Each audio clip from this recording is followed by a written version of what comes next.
Good morning, students. Water as a universal solvent.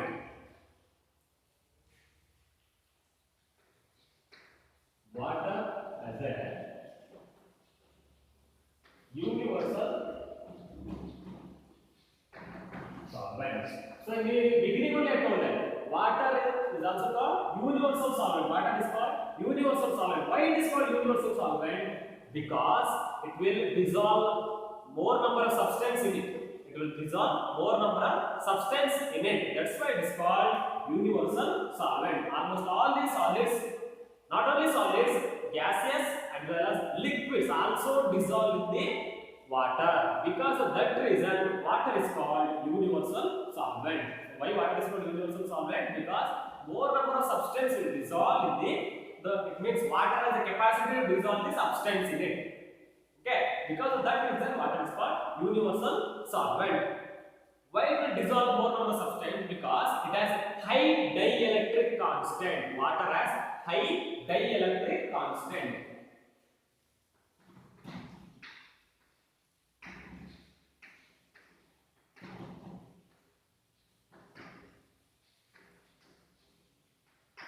Water has high dielectric constant. Water has high dielectric constant. Because of these high dielectric constant, so what will do the water to dissolve the substance? It means electrostatic force of attraction between the positive and negative charges. It reduces. So we know that positive and negative charge they will attract each other. So these attraction will reduce by this dielectric constant value. So because of this reason, almost not only organic substance, inorganic substance also dissolve in the water. Inorganic substance also dissolve in the water. So why the water dissolve more number of substance in it? Because it has high dielectric constant. Because of this reason, as a result of high dielectric constant, so it will reduce the electrostatic force of attraction between the positive and negative charge. It reduces the electrostatic force of attraction between the positive and negative charges. So because of these reasons, not only organic compounds, inorganic compounds also will dissolve in the water. Will dissolve in the water. So keep it in mind. So water has high dielectric constant. That's why we can't tell. So simply we can't tell it's a pure water because some of the substance will dissolve in it. So we can't judge by looking only. We can't tell that it's a pure water because some of the substance will dissolve in it. Dissolve in it. And one more thing, the tap water and well water and river water.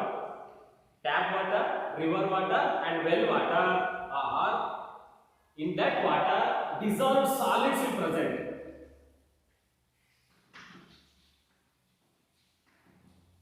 Tap water, well water and river water. River water. So in this water, dissolved solids will present. Dissolved solids will present. As I told, we can't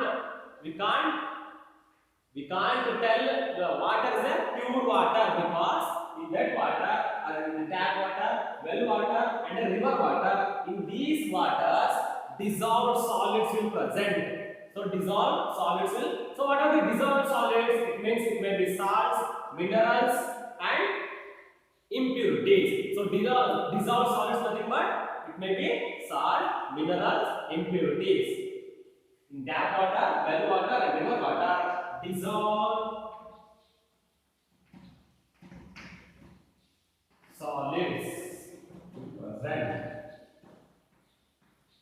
Dissolved solids will present. So what are the dissolved solids? So dissolved solids, the first one is the salt, second one is the minerals and third one is the impurities. These are the dissolved salts present in these tap water, well water and river water. Okay. So what is the useful of these dissolved solids? So what are the importance or useful of these dissolved solids? The first one, salt and minerals are essential for growth and development of plants. Salt minerals are essential for the development of growth and development of plants. So salts and minerals are the responsible for the essential for the growth of development of plants. So that is the helpful of the salts and minerals in the plants. So it will develop the growth of the plant, develop the growth of the plant. The first one, these salts and minerals they are present in the water. What is the usage of this one? It will develop the development of, it leads to the development of the plants by growth.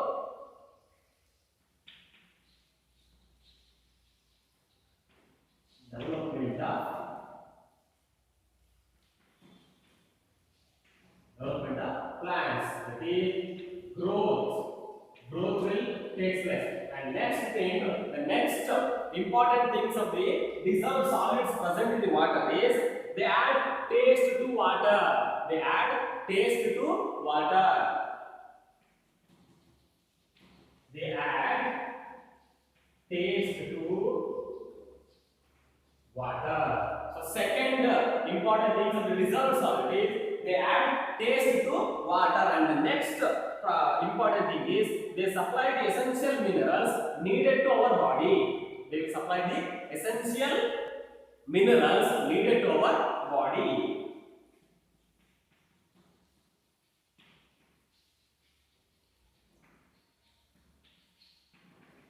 Essential to our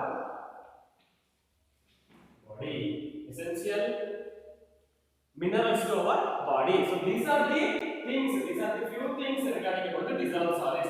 So not only drawback is there from the dissolved solids, very important things is they will leads to the development of the plants, to the growth. Growth will take place in the plants. And next thing, they will add taste to the water. They will add taste to the water. And third thing, they supply the essential minerals required to our body. Essential minerals required to our body. So these are the few important things about the dissolved solids in the water. Okay. So as I told, the tap water, well water and river water, dissolved solids will present, is it? But in case of river water and distilled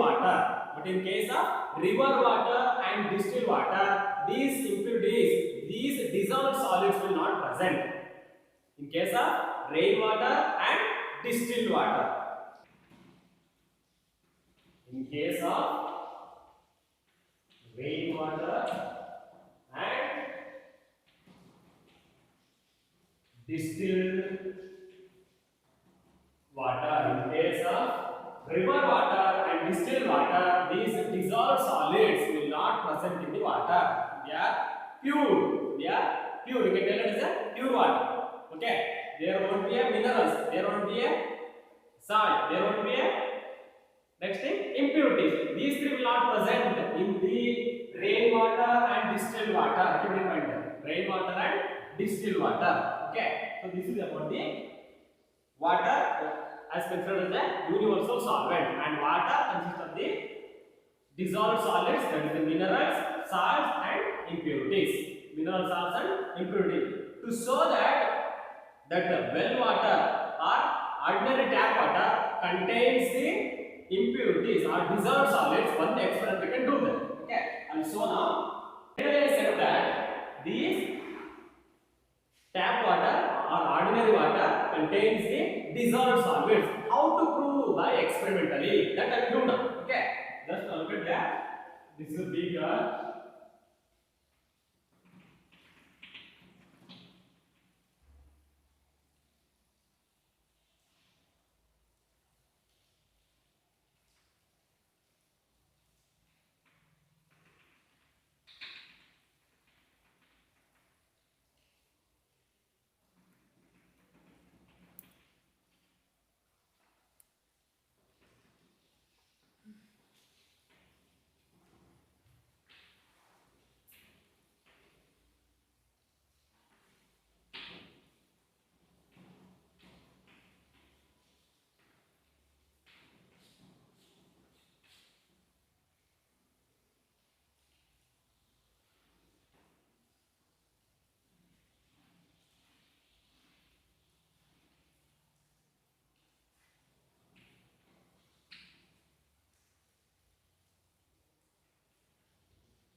Now look at it. What I am proving that one, it means tap water contains the dissolved solids. How to prove that one? It contains the dissolved solids. For that, I will show an experiment. I will do one experiment here. Do means just I will explain it. Okay. When you came to the school, so in the laboratory you can do that. Okay. Just I will explain it now. So this is the beaker. Upon the beaker, beaker contains the water. Upon the beaker, watch glass is there. That is also contains the water. Okay. That is so for this beaker we are giving the heat. It means we are giving the heat there. Okay. And after giving the heat, so it is started to boil. Okay, started to boil. It means started to boil means so automatically the water present in the watch glass started to evaporate. So after complete evaporation, so you should leave that watch glass that side for a few minutes. It means 5 to 10 minutes. Okay, 5 to 10 minutes. So you will see that after leaving 5 to 10 minutes, you will see the concentric rings. You will see the concentric rings in the watch glass. Concentric rings in the watch glass. So it means that you can conclude these from these experiment that concentric rings are dissolved solids. The concentric rings found in the watch glass, it is a dissolved solids. Dissolved solids. Okay. From these experiment, you can conclude that the tap water contains the dissolved solids in water.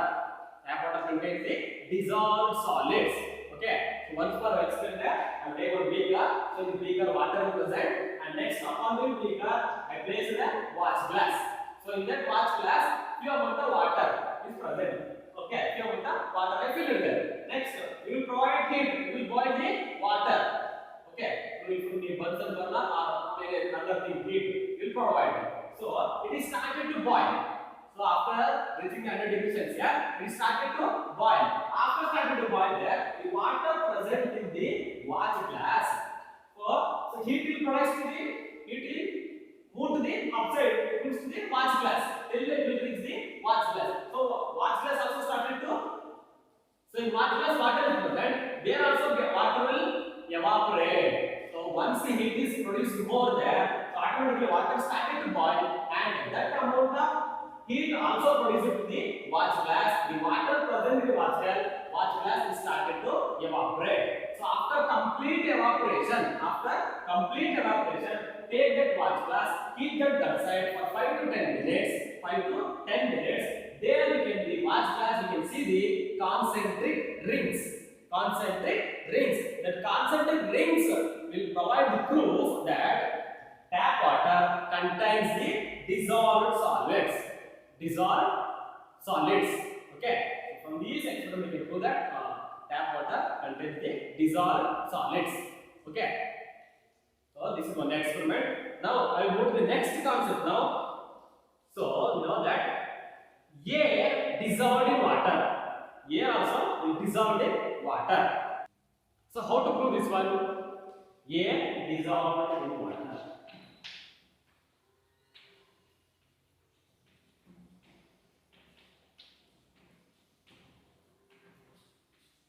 In water, air will dissolve.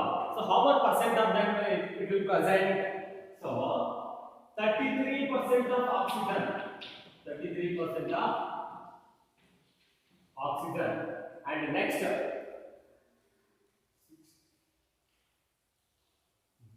66% of nitrogen and 1% of carbon dioxide. For the whole air will dissolve in the water. Then what is the composition done? So air means it is a combination of different gases. You know that oxygen will present, nitrogen will present, carbon dioxide will present, helium also present. Okay. So in that major component is so 33% of oxygen, 33% of oxygen, and 66% is the major components I'm telling you. 33% of oxygen, 66% of nitrogen, and 1% of carbon dioxide. But in air, these percentages will present. Okay. Then how to prove that air is dissolved in water? Air is dissolved in water. For that to explain, I will do an experiment. I will explain how air is dissolved in the water and so on. Okay, how it is dissolved?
To show that air contain the, sorry, in water air is present. So one experiments I will explain it now by drawing one figures. Look at that. So it is a round bottom flask. Round bottom flask. You may see in the chemistry lab. Round bottom flask. The flask contains the water. So it is completely filled by the water. And next, this is a beaker. I put an inversely I put it there. Okay, inversely I put it there, and this is tap that contains the water. So contains the water. Then how air is dissolved in water? That is explained by this experiment. Now look at that. This water, round bottom flask contains the water. Now in the down, I am providing the heat. I am giving the heat there. Once it started to boil there, once it is started to boil there. Now look at that. So from here,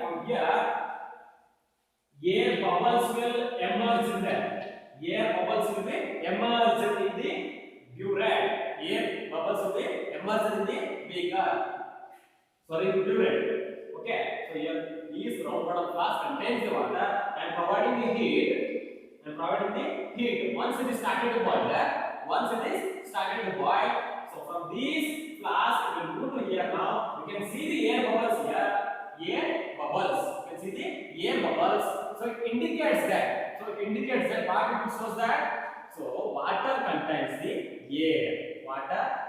So it means air is present in the water. Air is dissolved in the water. Air is dissolved in the water. From these experiments, we can conclude that air is present. Air is dissolved. Air is dissolved in the water. Okay.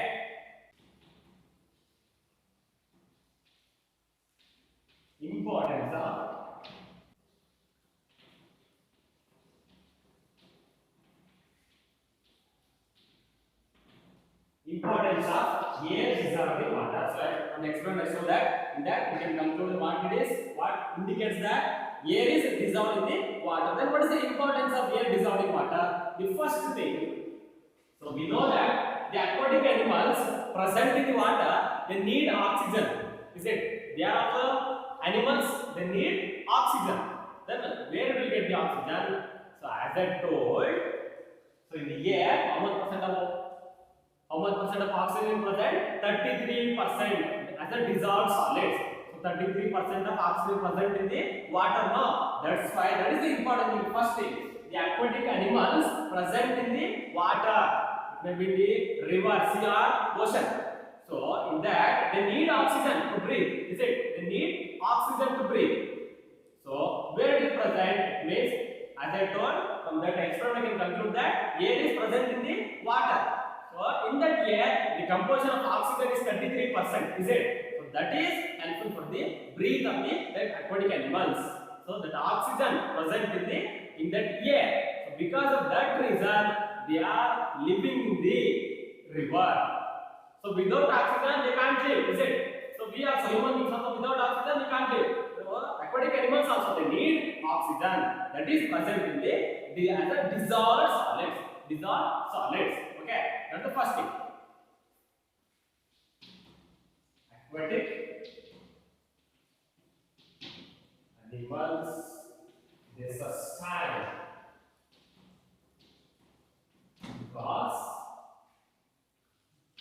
because oxygen, directly oxygen present in water as a dissolved solid. This is the first important thing. This is the first important thing. And the next,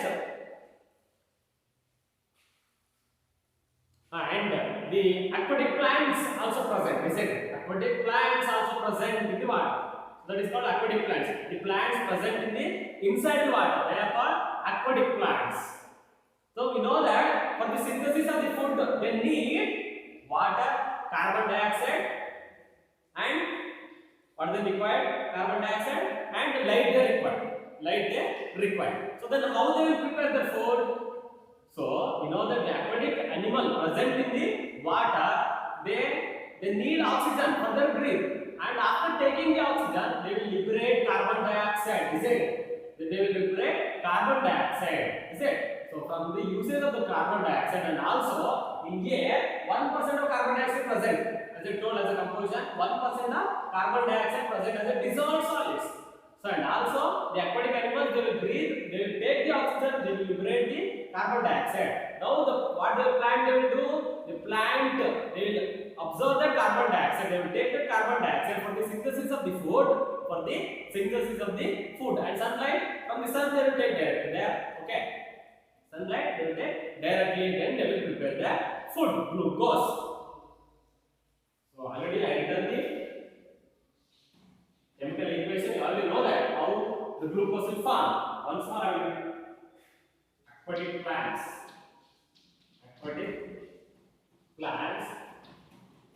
prepare their food using carbon dioxide.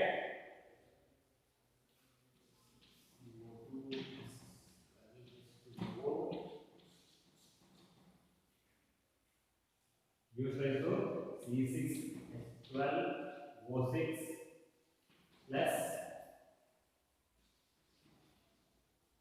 plus carbon dioxide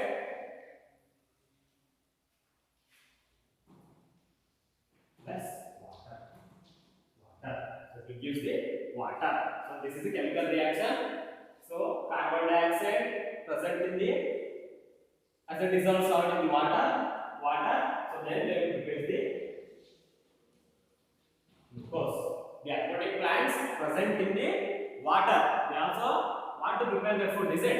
So from the like this they will prepare the food. Carbon dioxide present in the water, and they will use the sunlight, and water is already, they are already in aquatic plant. Yeah, water is there. From using these things they will prepare the food. this is the second importance of the air dissolved in the solids. And the next one more importance is there in calcium carbonate. The third importance now.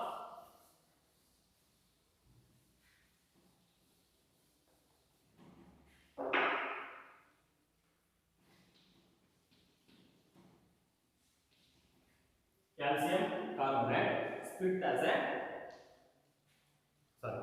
in calcium carbonate reacts with the carbon dioxide and water. Calcium carbonate reacts with the carbon dioxide and water that will give rise to calcium hydrocarbonate CO3 twice. Calcium hydrogen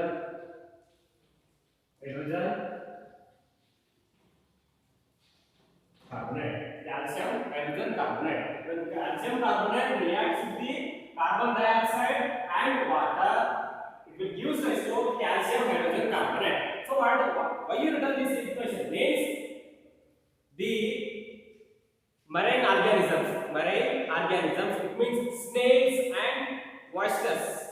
Snails is there, no? Snails is a marine organism which is present in the water. So to build their shells, they use as a calcium hydrogen carbonate. To build their shells, they use calcium hydrogen carbonate. When slacked line, this is called slacked line.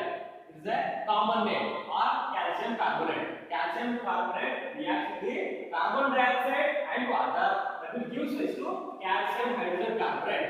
So the snail, the marine organism present in the water, it is used these calcium hydrogen carbonate to build their shells.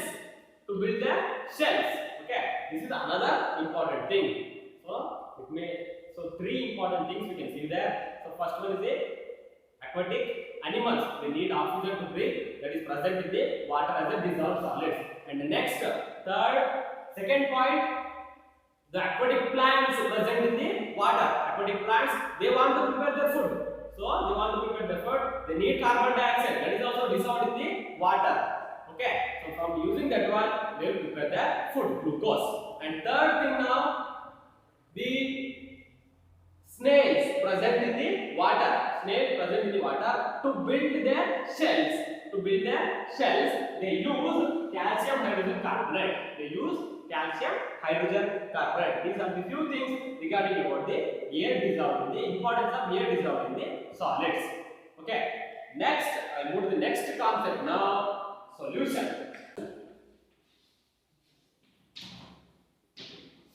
What do you mean solution? You already learned in the previous classes. Okay. What do you mean solution? Solution is a homogeneous mixture of two or more components.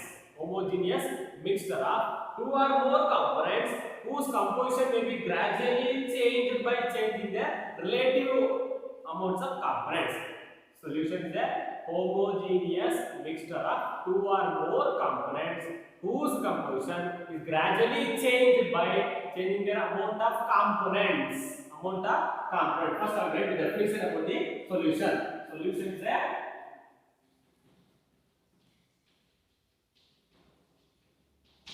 homogeneous mixture of two or more components whose composition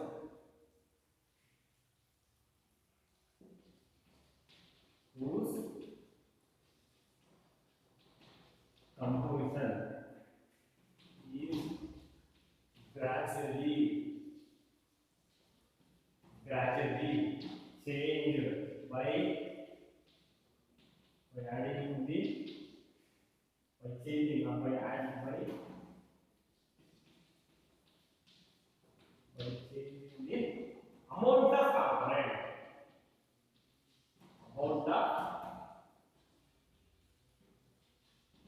components. This is the definition of the solution. Solution is a homogeneous mixture of two or more components whose composition is gradually changed by adding the amount of components. It means what, sir? So from the definition we can understand what is a solution. By giving an example, I can tell what is a solution. Okay. So I will take sugar. Sugar plus water, I will use like to sugar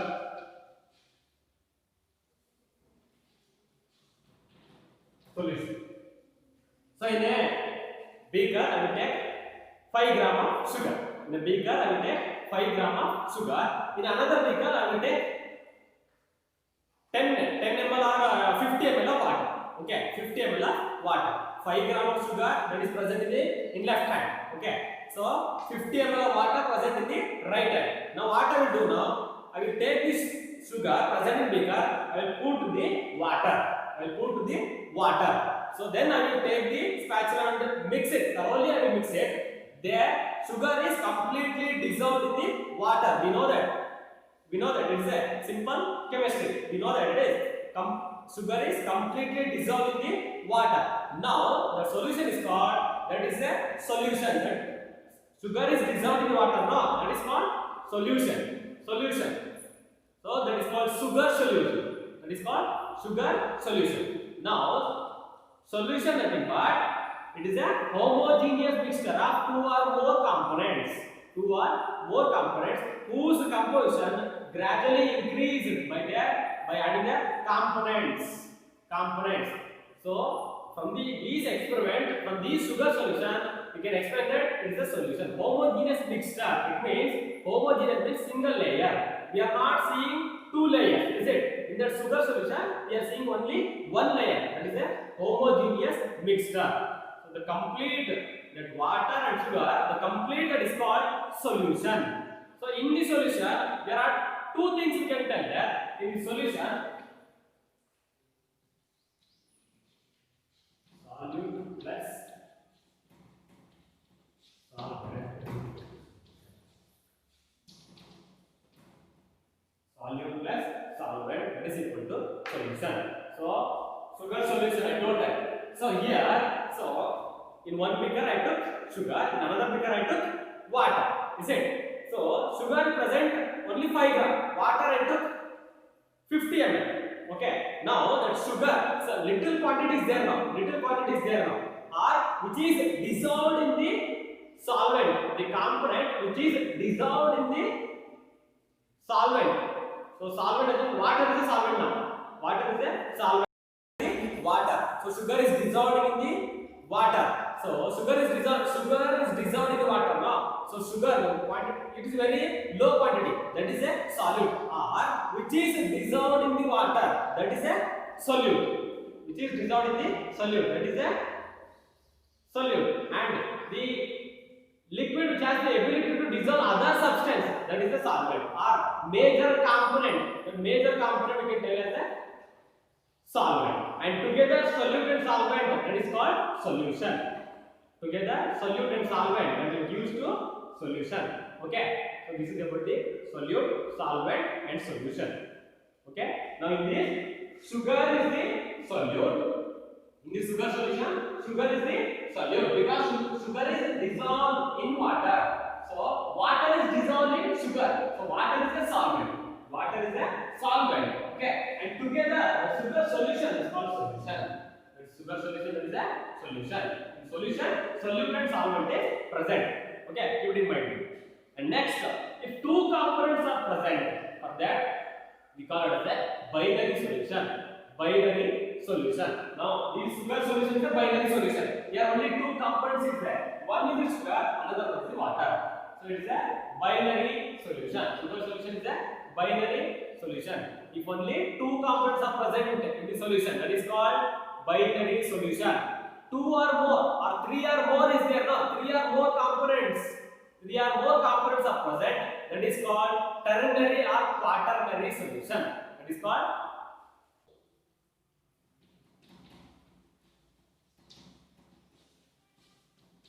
binary solution. Means 2 components. Binary solution, 2 components. Whereas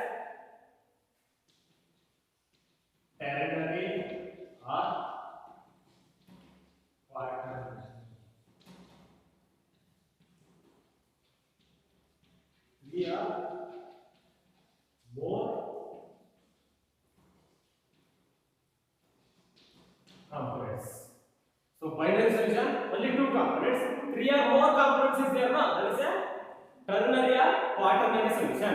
That is called ternary or quaternary solution. Okay. So, and solution may be formed by mixing. For example, I'll give some example how solution is formed there. A solid and a liquid. A solid and a solution is formed by mixing solid and a liquid.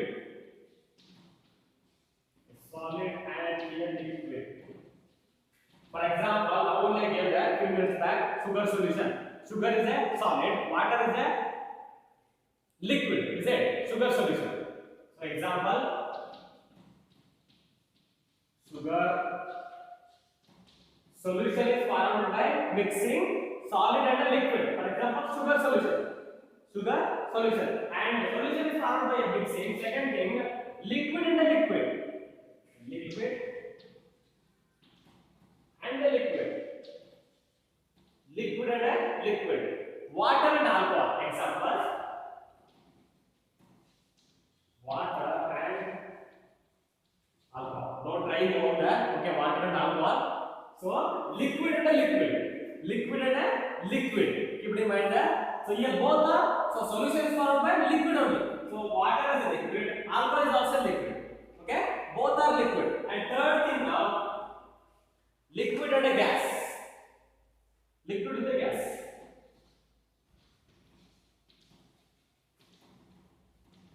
Liquid with a gas. Liquid with a gas. For example, soda water. Soda water. Soda water. So liquid with a gas. Liquid with a example, soda water. So if you open that bottle, automatically Coca-Cola bottle, if you open that, automatically gas will coming out. Is it? So it means gas and that liquid, they are mixing each other. They are mixing each other. So that is also a solution. That is also a solution. So solution is given by mixing solid with the liquid, sugar solution example, and liquid with the liquid, water and alcohol, and third one, liquid with the gas, soda water, and fourth one, a solid with the solid. A solid with the solid with the solid.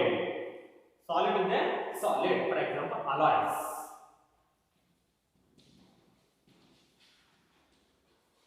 Alloys. Alloys. In alloy, some minerals will be present. They are mixing each other. Two or more alloys will mix each other. So a solid with a solid example, alloys. That you will learn in the next higher classes. Okay. Don't bother about that one. Just get the example. Keep it in an example. So solution is given by mixing the solid with the liquid, liquid with the liquid, liquid with the gas, and fourth one, a solid with the solid. Alloy is the example.